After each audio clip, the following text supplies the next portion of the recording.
మరి లోకల్లో ఎన్ని రంగులున్నాయి? అవి ఎలా ఉంటాయి?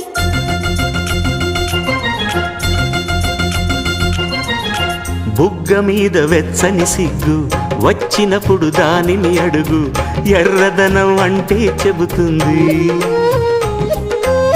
పెదవి కొమ్మ పూసిన పువ్వు అందమైన నీ చిరునవ్వు, తెల్ల రంగు అట్టా ఉంటుంది.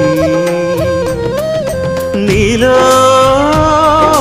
నిలువున పులకలు రేగిన వేళ నువ్వే పచ్చని పైరువు అవుతావమ్మా.